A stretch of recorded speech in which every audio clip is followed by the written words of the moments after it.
What is up, Mav fans and hoop heads? Wish everyone good vibes out there. I'm AG, your host. Welcome on into another episode of Mavs Rundown. Appreciate you for listening. And the Mavs get the dub at home against the former rival in the Western Conference Finals, the Golden State Warriors, 116 to 113. Great win. Obviously, they have struggles on the road, so it's great to pick up a win against them. They're 2-10 on the road. Mavs are now 9-3 at home, so great. It was just a great, the perfect storm of they're having a little resurgence. They finally got back over 500 last game. Before this game they were 11-10. Still a very bad road record, but finally got back over the 500 mark. And then they come into Dallas and they fall, and the Mavericks finally get back up to 500. We were 9-10 before this game. Now we're back up to 500 and 9-3 at home to mention. So hold down the home court advantage. That's good. Just gotta bring it on the road, which I think comes with the season. Because I think guys are also like there's more bonding and stuff on the road and stuff. So I think they start gelling a little bit more on the road, and we've always heard stories in the past where a lot of these road trips really bring teams together. So hopefully this starting to gel. And this was a great game by the team, by the way, because before I get into the whole breakdown, so this Luca led us with a 40-piece. I just now realized he had a 40-piece, but he had a 40-piece tonight. 41 Dirk tribute. Salute. 12 rebounds, 12 assists, 4 steals, guys. 4 steals, and a block to go along with that. In 39 minutes. This is great, but this was a big win because also Spencer did when he went out, which I'll get into early in the fourth quarter over something. I'll get all into that later. We'll get into that, but he goes out in the fourth quarter, not because of injury, but it gets flagrant 2. And the Mavs have to survive with only one. Luckily, there's 9 minutes left, and they put Luka in. He played the rest of the game out. And we didn't have any a second ball handler per se, and Kemba Walker's not available just yet. So yeah, man, this was a great win to pull out against a great team. A lot of guys show up. Shout out Tim Hardaway. Tim Hardaway had a good Tim Hardaway game. He had a Timmy, as I like to call him, whenever he hits a 3. He had a great game, man. He had one of his good Tim Hardaway games. Anyway, we're getting into it. But he had 22 points, 8-16, 5-11 from 3. Great stuff. So let's get into the recap of the game in case you missed it. The first quarter, man, the Mavs started hot. Man, it was like a 12-2 start already. And the Mavs were playing great defense and just built on it from there. At one point, it was 26-3 with 4. I don't think that's right. I don't know why. Excuse me. I don't know why I wrote this down. I guess I didn't write what in context what this note meant. This is one note. What is that? I don't know what that means. But the Mavs started hot, basically. 12-2 run. And basically held on to that for the rest of the first quarter. Just got off to a hot start, and were able to hold on to a lead. 36-24 at the end of the first quarter. The only gripe of the first quarter, which is kind of I'm seeing a trend of this with Seawood, is whenever he does get a smaller guy in the post, or a guy that's he is bigger than. He needs to start being aggressive and take advantage. He had Clay on him, and I get Clay, his defense, but he's still coming back from him. But he's still only like 6'7". Seawood 6'10", like with a long arms. Like, come on, man, just go at him. Like, make him foul you. He's like Clay's got short arms too as a shooter, so it's like, come on, like go at him. So I just want to see him because there was a point there where he got in the post. He took a couple of dribbles and just passed it back out. And I'm like, dude, like go up. You had the matchup. Everybody's looking at you. You have the matchup. Like go, like. And he passed it out. He's just not aggressive as a lot of. I'm sure a lot of fans want to see him be just in the post. Like just go up with it. Just like go try and get. Like, not go for the foul, just go and finish because the guys are going to try and hack you. You're going to get hacked, so just go up. Like, you're athletic enough, just go up to the rim, go get it. Like, That's just the stuff, hopefully Mavs fans, we want to see. We know you can shoot threes, but don't fall in love with it. And hey, there's my son into the room giving me an orange. Thank you. Thank you. You're welcome. That's my orange. Daddy, what are you doing? I'm doing my podcast. You're on it now. See your pig. Yeah. Yes, I pressed this button. Here. Here. All right. Thank you. Here, can you go give this to Mama? Thank you. Thank you. And there is a parents for my son. So, yeah, we keep it real on here, man. I'm gonna keep all this on there. I'm gonna have to look up back on this. That was awesome. But yeah, that's my son. Uh, so start the second quarter. The Warriors start hitting their threes, and the Mavs offense without Luka, because usually he sits the beginning of the second and all that, because he plays like all the first. The offense without Luka was not good. It just wasn't. Like Spencer was out there and he was trying, but just the whole thing things just did not look good. Like they just weren't coming together. It just goes all the problems Mad fans point out. Not another ball handler. Guys just not hitting their shots when they do finally get open shots, and just things to that nature. But the Mavs still end up 55 up at the halftime, 55-54 after battling back and forth. Luka had 17, 8 rebounds, 3 assists at the half. Timmy was big at the half. Had 11 points, 4 rebounds, 1 assist at the half. 2 threes to come in. And Curry for them had 16. He was starting to heat up. That was where they started getting their rhythm going. The third, basically the Mavs were able to hold down the fort. We had the lead, 55 by 1 point.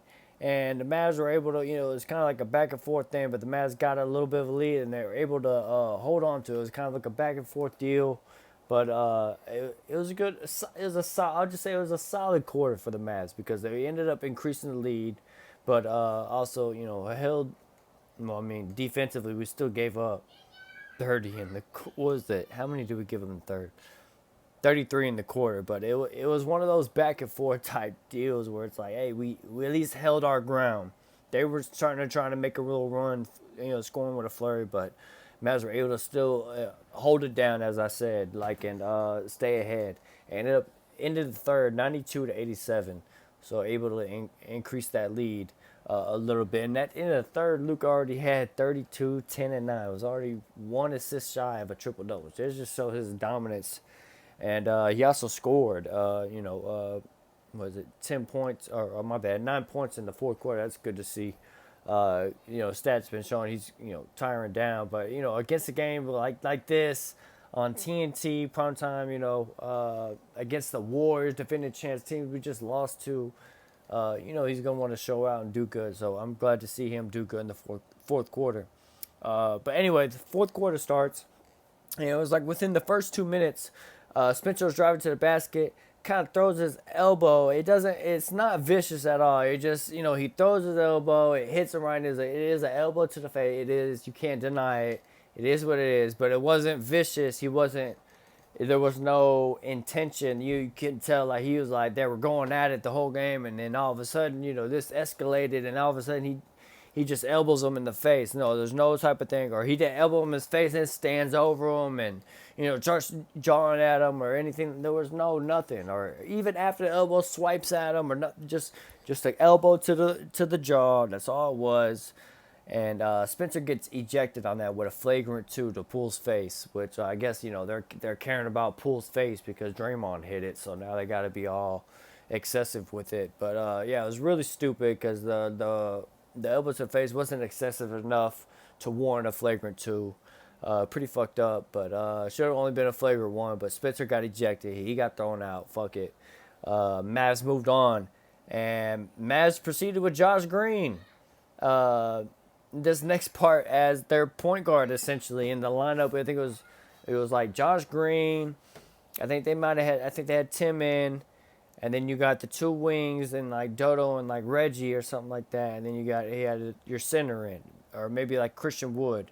But there was no legit, no Frank, obviously no Campazzo, no Kimba. There was no other technical point guard in there. Except Tim was probably the closest, which we all know he's really a 2. And looking at the stats right now, they have him listed as a small forward. So he's not a point guard, so to speak. So Josh Green was in, and literally, like, not the first possession I think we had, but the second one, we got an inbound. They scored, obviously. No, obviously, that's fucked up. But they scored. Josh Green brings it up. The camera couldn't even pan there fast enough to catch the whole how he got the ball ripped. But he got the ball ripped on the inbound. He got it ripped from him. They pressured him right there. He got it ripped. They end up scoring on that. We end up Mavs have to call immediate timeout, which is, hey, that's what we want to see from kid. Call timeout when shit goes bad. Don't just wait it out. He immediately called timeout. Luka's back in the game with 9 minutes left. I think it was a little bit over 9 minutes left. Throw back Luka back in there, and he had to finish out the quarter. But again, it's primetime night against the Warrior. He's juiced up, and all's well that ends well. So he was up for it, felt up for it. So it was all good. Josh Green. Later on in the fourth quarter, when it get down to really crunch time, this ended up being a playoff atmosphere. You could tell with the crowd. If you had the volume turned, you could tell how everybody was just into it.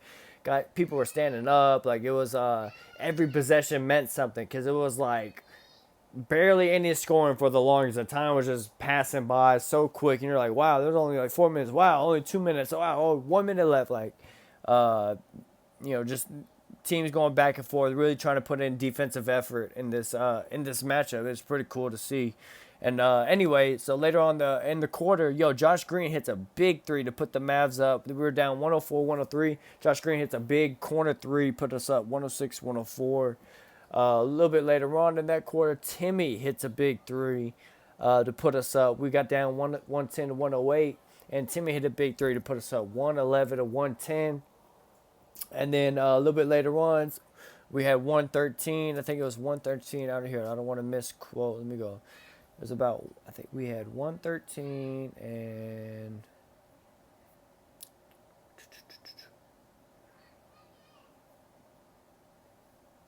No, we had 113. Where are we at?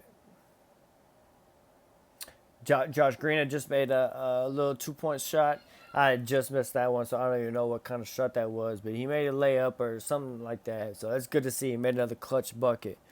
But then Luka comes back down. I think it was Steph Curry then makes a layup, so makes it 113-112. So it's a 1-point game. And Luka makes like a little fadeaway, mid-range, midi fadeaway. Gets the defender going like he's going downhill. Thinks he's going into the basket. Catches him off guard, hits him. He gets a wide open, knocks him down, hits a wide open fadeaway, little mid-range fadeaway, knocks it down, makes it 115-112. Great stuff from there. Did the Mavs basically go down, and let me go back to our notes. My bad, I was trying to look up that last play. But yeah, look, it's that big fadeaway, put us up 115 to 112, as I said. Then basically it was 115-113 after Cleveland got a foul away from the basket, so they got a free throw off that. Steph made it 115-113, so they're on down 2. And the Warriors had the ball, and Curry got called with a travel on that play. It was really good defensive. Mavs were all over him. He came off the screen. It was to a Kleba. So we know Kleba's good at perimeter defense, and he really stayed on him. Didn't fall for any of the hezzies and the crossovers. Steph was trying to give. He tries to pull it up with a step back on him, or a pump fake on him, not a step back, but because he came around the screen, step back, but it pulled a pump fake.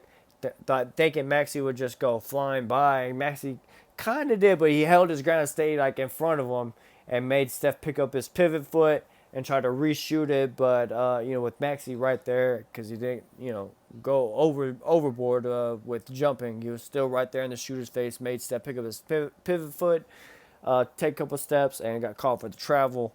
which is a note in this game. There was a lot of travel. Luka got called for a lot of travel, a few of them, and yeah, there was just a lot of travels called.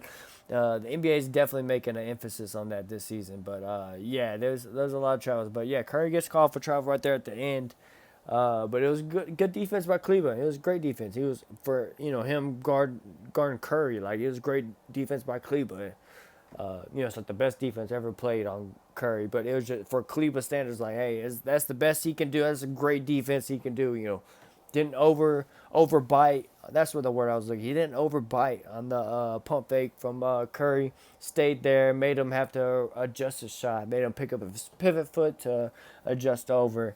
So Mavs get the ball back, and Dodo gets fouled, goes to the free throw line with 3.5 seconds left, and he goes 1 of 2. So really wish he would have made that second free throw. That's a big problem. That almost bit us in the butt, but he makes at least one, makes it 116 to 113. Then it's the last play of the game.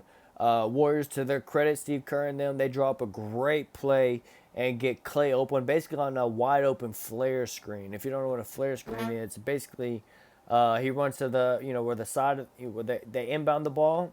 He runs to basically the opposite side of the court, and they set a screen for him to run to the opposite side of the court.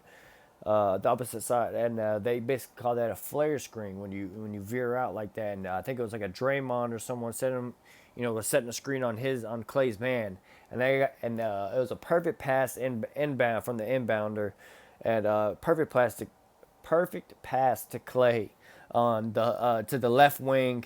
And honestly, that's what I'm describing it so perfect because it really, I was like, oh, wow, because it was just like a wow, oh, goodness, because he got wide open and got a shot that everybody's seen Clay hit, all the time, a type 3, just a little bit leaning, but he was wide open on that, and he misses it. He clanks it off the rim, man, and Mavs get lucky. Luka gets the rebound. Mavs win. So 116-113 is the W at the end of the day. Mavs come away with the victory against the Golden State Warriors, who are struggling right now. Send them back to 500 as we advance back up to 500. I'm about to look at the standings right now. I think the Mavs are, now that we've hit our 20 mark, I'm going to be doing our 20 mark podcast. Probably Lakers Chris here coming up. So shout out to him. Yep. Mavs are now 10th in the West right now. Right by Golden State is 9th.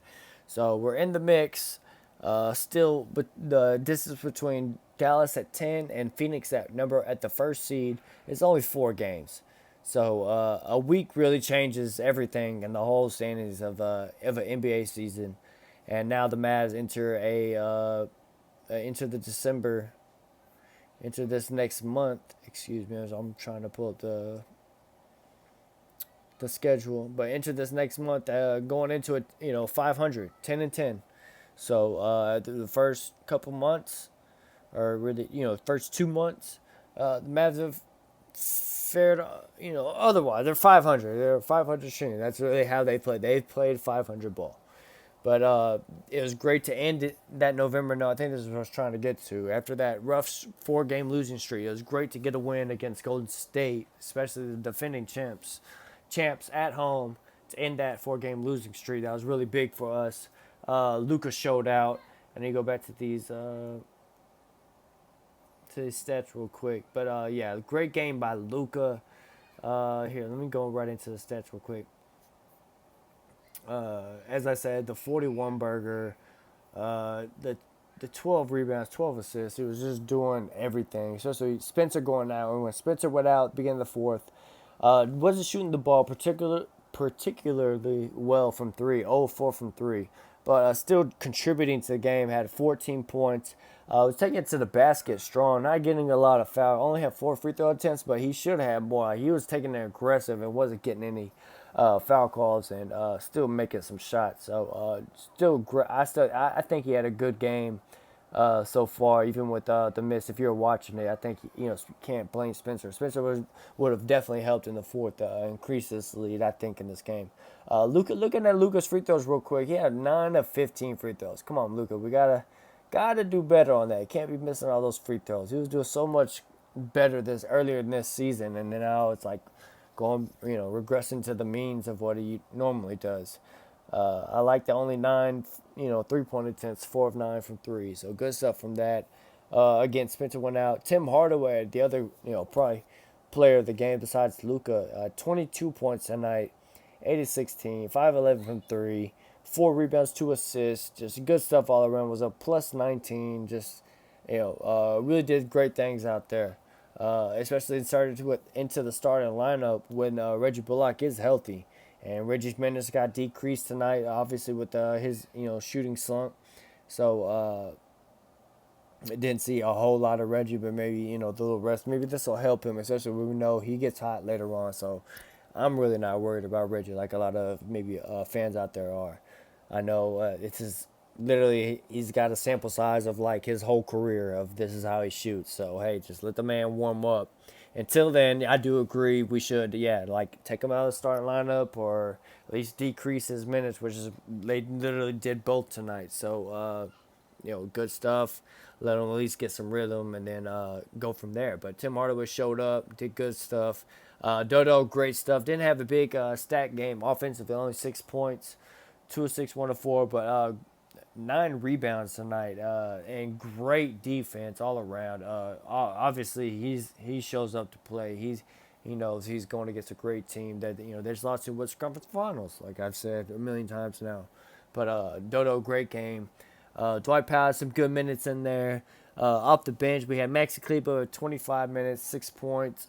Again, with some great defense in there. That not the best offensive game. Still was a little bit hesitant. He's always a little bit in his head sometimes. You gotta kind of he weaves in and out of that. But great, still defense. He always brings the intensity defensively. That's what you want to see.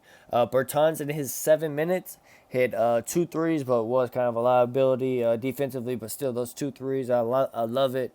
Get them, as many minutes as you can. Get a few threes in, and take them out. I love it, especially when Luka's in that mode where he's just finding people. It's like, all right, get Bertans in there. He's gonna get a couple open looks and probably knock him down. So if he gets hot, man, he can make 5, 6 of them.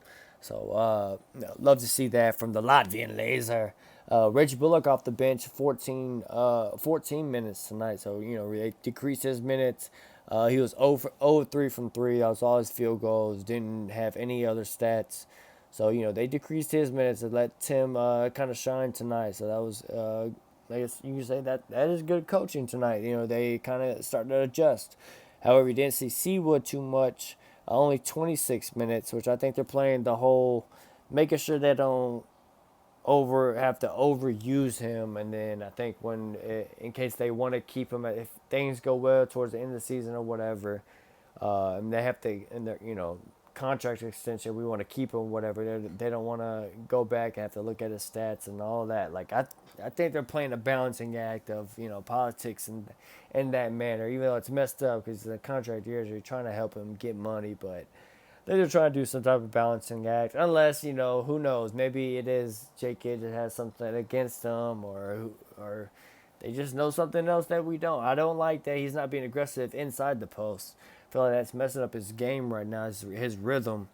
A lot of stuff we were used to seeing him doing at the very beginning of the season. He's not really doing it the same way, being as aggressive as he really should be. Got up shot attempts though, man. 2 of 12, 0 of 5 from three, only 4 points, but did have 8 rebounds and assists. So he was out there playing defense. I'll give him credit. He was playing defense. Didn't show up so well in the box score, but he was out there trying. But I think it's the level of aggression for him. He's got to come out and just be with a dog mindset, and just be aggressive offensively and defensively. Because sometimes he out there has a little bit of that Maxi Kleber timidness in him, so we can't have that. We need to see Wood shine for us like he was in the beginning of those first few games and shit. Josh Green tonight, really great game. 27 minutes for him. So they started took Reggie's minutes away, started giving it to Tim more. Tim did good with his. So then and then of course obviously you missed a little bit of Spencer's minutes, so they gave some more to Josh Green tonight too. Did some great stuff, man. Had 13 points, 5 of 7 from the field, 3 of 5 from three, 2 rebounds and assists, a steal. Had a good game. He was a -9, but still, I think he had overall just a solid game. We won, so he had a solid game. Obviously, there's always stuff he can get better at, but man, hey, man hit three threes tonight. So what more can you? Only five, 5 of 7 from the field. So hey, what more can you ask from him, especially offensively? So able to create havoc. Had some good plays in the fourth quarter too. Now that I'm remembering that against some of the Warriors to get the ball back and things of that nature. So good stuff by him. Good stuff by the Mavs. Definitely proud of them tonight. Good win. Hopefully everybody enjoys this. Next game is Thursday, so got a day off Thursday. I don't know when we're gonna see Kemba. I haven't got to speak on that. I'm excited for that. I think he can definitely add something to his team. I think he's got some left in the tank. Get the whole knee injury and stuff, but coming in the role, hopefully that we're looking for, just give us some spare minutes at like some backup point guards, literally the third, not first or second, but like the third ball handler, unless he gets hot. Some nights it ends up being the second ball handler or whatever, but being the third in excessive, which I think he is. He's seems like a really good dude and stuff. So excited to see him play. Definitely could have used him tonight, especially when Spencer goes out. It's always great to have another shot creator in there. Especially when we saw it literally right after he went out. The two possessions didn't have a point guard and it was terrible, just absolutely terrible. So definitely gonna be glad to see Kemba. So hopefully he's back. I don't know when he's gonna play next. Man, I hope he does play. If he doesn't play next game, I hope he plays Saturday. Saturday is at New York. So if he doesn't play next one, I'm for sure as hell he's going to try and make that Saturday game at New York. That would be awesome. That his old team to play his first game against them, or in one of his first games against them. That would be awesome to see. So I hope he's there. I don't know about Thursday yet. We'll see. But our next two games are away. It's at Detroit next on Thursday at 6 p.m. So 6 p.m. start time. I know a lot of people like that on NBA TV or wherever you're gonna watch it. But to let you know, it's an NBA TV game. In case you want to listen to that broadcast. And then on Saturday, as I mentioned, it's at New York. That'll be a fun one. It's at 11:30 though, so you gotta get up. Make sure, in case y'all sleep in on Saturday, if you're at work or whatever, because usually, I think I work Saturday, so 11:30 I'll be at work. But that'll be a fun one. Then Monday, we play Phoenix. And then Denver, Milwaukee. Just to name off the schedule real quick. Hold on. Just the list of games. So we got Detroit, at New York. Fun East Coast games. And then, listen, these next 4 games after that. Phoenix, Denver, Milwaukee, Chicago. So pretty tough teams.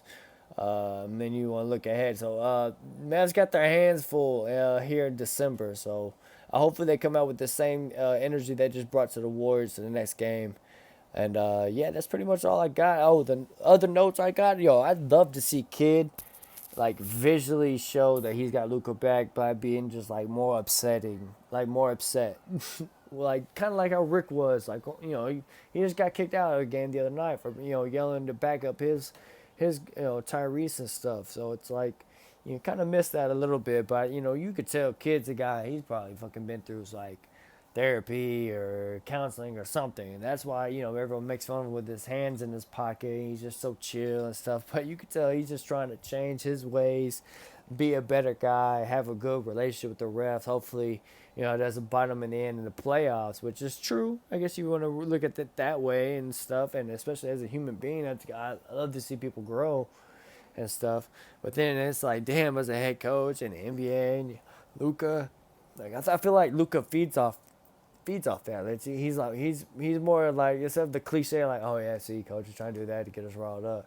Luka's more like, yeah, see, coach got my back. I feel like he's one of the guys, he really feeds into it. He loves that. So maybe Kid's saving it for the playoffs to really show some emotion, because yeah, I don't like that the whole hands. It's like he's very calm and his demeanor and stuff. Until things start changing around, then if they change around again this year, then I'll believe, all right, he's just a guru. he's doing his thing. He's chill. He's doing his own Phil Jackson impression, and just getting this team to work the way he wants. Because right now we're kind of starting off like last year where we were 16 and 18 before we turned things around. Right now the Mavs are 10 and 10 going into December. It's at least 500, but hey, man, good win tonight. Let's be happy about that. If you want to follow on Twitter, it's at Mavs_rundown. This is on free on YouTube if you didn't know. If you're on YouTube, it's on Spotify. And I'm AG. Thanks for listening. Remember, cool heads prevail, and I'll see y'all next time on the Mavs Rundown.